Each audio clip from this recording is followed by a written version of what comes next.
अरे ये आकांक्षा कहाँ रह गई? कैब आने वाली है और इस लड़की का अभी तक कहीं कोई पता नहीं। कोई इंसान इतना लापरवाह कैसे हो सकता है? काव्या बार बार घड़ी देख रही थी, तभी पीछे से भागते हुए आकांक्षा वहाँ पर आती है। सॉरी यार, क्या बताऊँ, मम्मी बार बार सामान चेक करवा रही थी और यहाँ के रास्ते की हालत तो तुम्हें पता ही है ना, रोज ही जाम रहता है।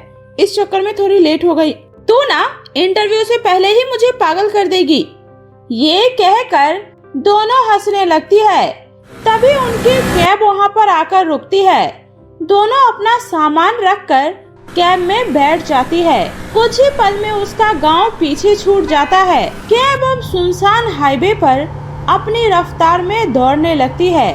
दोनों दोस्त खुशी से एक दूसरे से बातें कर रही थी। यार देखना, इस बार ये जॉब तो मैं पक्का लेकर रहूंगी, और देखना मेरी जॉब लगते ही मैं सबसे पहले अपने लिए आईफोन खरीदूंगी। सही कहा यार, और मैं भी सबसे पहले इस पीजी से छुटकारा पाऊंगी। तभी उनकी नजर कैब ड्राइवर पर जाती है। कैब ड्राइवर दोनों लड़कियों को अजीब सी नजरों से घूर रहा था। उसकी आंखें बिल्कुल अजीब लग रही थी, जैसे वो बार बार रियर व्यू मिरर से सिर्फ उन्हीं दोनों को देख रहा हो। काव्या को थोड़ा अजीब महसूस होता है। काव्या धीरे से आकांक्षा के कान में फुसफुसाती है, यार ये कैब ड्राइवर कुछ अजीब नहीं लग रहा? आकांक्षा धीरे से उसकी तरफ देखती है। हाँ यार, मुझे भी ये कुछ ठीक नहीं लग रहा। तभी अचानक ड्राइवर बिना उनकी तरफ देखे हुए बोलता है, डरिए मत मैडम, मैं कोई गलत आदमी नहीं हूँ। ये सुनते ही दोनों सहेलियां एक दूसरे को घबरा कर देखने लगती है, क्योंकि उन्होंने बहुत धीरे आवाज में बात की थी। घबराइए मत मैडम, रात के सुनसान रास्तों पर लोगों के चेहरे बहुत कुछ बता देती है। ड्राइवर की बात सुनकर डर के मारे दोनों सहेलियों की रीढ़ में सिहरन दौड़ जाती है। कैब अब भी तेज रफ्तार में सुनसान हाईवे पर दौड़ रही थी। रात हो गई थी और चारों तरफ घना अंधेरा था। काव्या धीरे से मोबाइल निकालकर लोकेशन देखने लगती है, लेकिन उसके मोबाइल से नेटवर्क पूरी तरह से गायब था। यार यहाँ नेटवर्क क्यों नहीं आ रहा? यार नेटवर्क तो मेरे फोन में भी नहीं है। तभी अचानक से कैब झटके से रुक जाती है। दोनों डरकर आगे की तरफ देखने लगती है। क्या हुआ? आपने अचानक से गाड़ी क्यों रोक दी? गाड़ी खराब हो गई है मैडम, और आगे कई किलोमीटर तक कोई होटल और दुकान नहीं है। ये सुनकर दोनों की घबराहट और भी ज्यादा बढ़ जाती है। तभी सड़क के दूसरी तरफ दूर एक पुरानी सी बिल्डिंग दिखाई देती है। उस बिल्डिंग के बोर्ड पर एक नाम दिखाई देता है, होटल राजमहल। बिल्डिंग बहुत पुरानी और डरावनी लग रही थी। उसकी खिड़कियां टूटी हुई थी और ऊपर लगा बोर्ड आधा टूटा हुआ हवा में हिल रहा था। अगर चाहो तो आज की रात आप दोनों इसी होटल में रुक जाओ। सुबह होते ही यहाँ से आपको दूसरी कैब मिल जाएगी। लेकिन ये होटल तो बंद लग रहा है। ये सुनकर ड्राइवर हल्की मुस्कान के साथ कहता है, मैडम ये होटल सिर्फ रात में ही खुलता है। क्या? हम यहाँ पर बिल्कुल नहीं रुकेंगे। मैंने आपके अच्छे के लिए ही कहा है। वैसे यहाँ आपको सुबह से पहले कोई दूसरी कैब नहीं मिलेगी, बाकी आपकी मर्जी। इतना बोलकर वो कैब ड्राइवर वहाँ से चला जाता है। वो दोनों सहेली अकेली रात में सड़क पर अकेली खड़ी होती है। तभी अचानक तेज हवा के साथ बहुत तेज बारिश होने लगती है। ओह गॉड, इस बारिश को भी अभी होना था। अब हम बारिश में क्या करेंगे? आकांक्षा, एक काम करते हैं, इसी होटल में चलते हैं ना। वैसे भी उस कैब ड्राइवर ने कहा था हमें यहाँ दूर दूर तक कोई दूसरा होटल भी नहीं मिलेगा। उनके पास कोई दूसरा रास्ता नहीं था। दोनों सहेली अपना सामान लेकर धीरे धीरे होटल की तरफ बढ़ने लगती है। जैसे ही वो होटल के अंदर पहुँचती है, अंदर पूरा सन्नाटा पसरा था। रिसेप्शन पर एक बूढ़ा आदमी बैठा था। उसकी आंखें बिल्कुल सफेद थी, जैसे मानो उसमें पुतलियां ही ना हो। बूढ़ा आदमी बिना उसकी तरफ देखे बोलता है, रूम चाहिए? दोनों सहेलियां डरकर एक दूसरे को देखने लगती है। जी।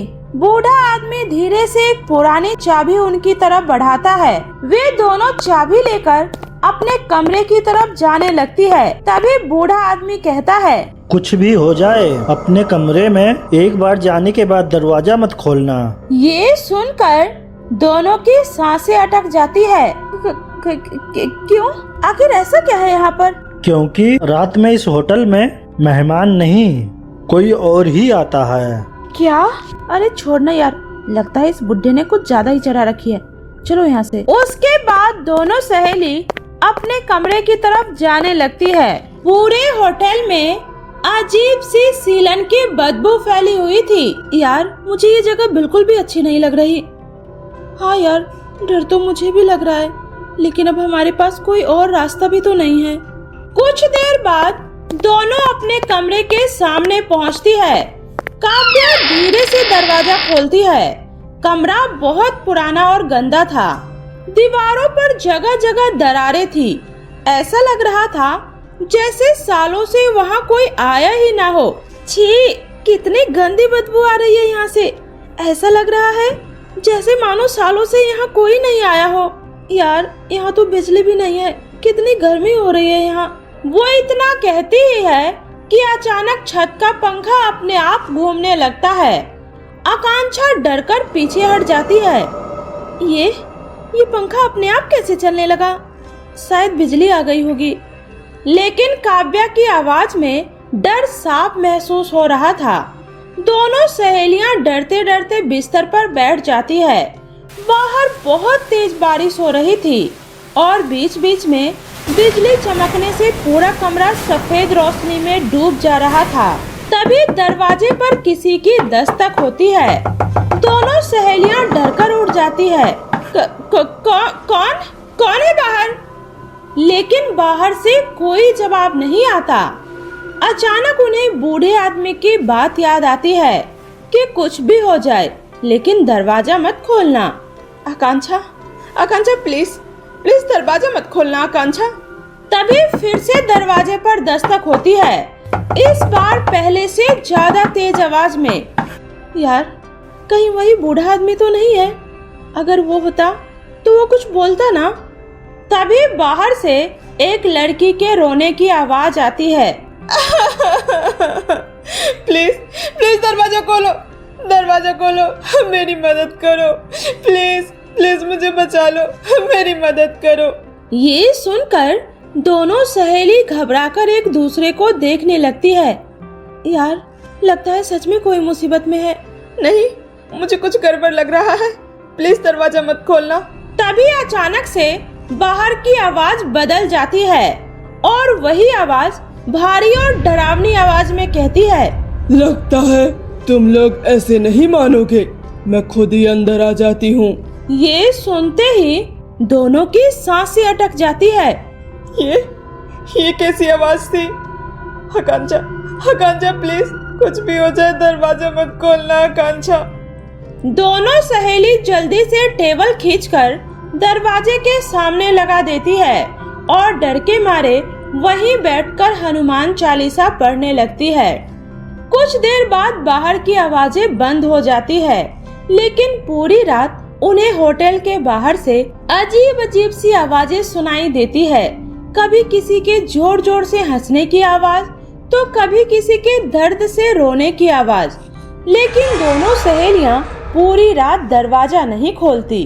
किसी तरह रात गुजर जाती है और सुबह होते ही दोनों कमरे से बाहर निकलती है। लेकिन बाहर का नजारा देखकर उनके पैरों तले जमीन खिसक जाती है। पूरा होटल जला हुआ और खंडर बन चुका था। दीवारें काली पड़ चुकी थी और छत जगह जगह से टूटी हुई थी। ऐसा लग रहा था जैसे मानो सालों से वहाँ कोई इंसान आया ही ना हो। दोनों किसी तरह डरते हुए होटल से बाहर निकलती है। तभी बाहर उन्हें एक महिला मिलती है। तुम इस होटल के अंदर क्या कर रही थी? वो हम रात में यहीं पर रुके थे। क्या तुम्हें पता भी है ये होटल भूतिया होटल है? 2 साल पहले इस होटल में भयानक आग लगी थी और एक बहुत बुरा हादसा हुआ था। तब से ये होटल हमेशा के लिए बंद पड़ा है। ये सुनते ही दोनों सहेलियों के होश उड़ जाते हैं। क्योंकि कल रात जिस बूढ़े आदमी ने उन्हें चाबी दी थी वो भी उसी रात उसी आग में झुलस गया था। दोनों डर के मारे एक दूसरे को देखने लगती है। उन्हें समझ आ चुका था रात भर उस होटल में उनके साथ क्या हो रहा था। तुम दोनों बहुत किस्मत वाली हो, वरना जो भी उस होटल में रात बिताता है वो कभी वापस नहीं आता। ये सुनकर दोनों की रीढ़ में सिहरन दौड़ जाती है।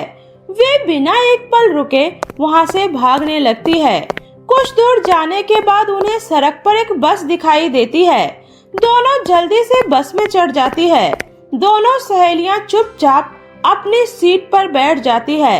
उनके चेहरे पर डर अब भी साफ दिखाई दे रहा था। उस रात के बाद से उन्होंने कभी भी उस हाईवे की तरफ वापस जाने की हिम्मत नहीं की।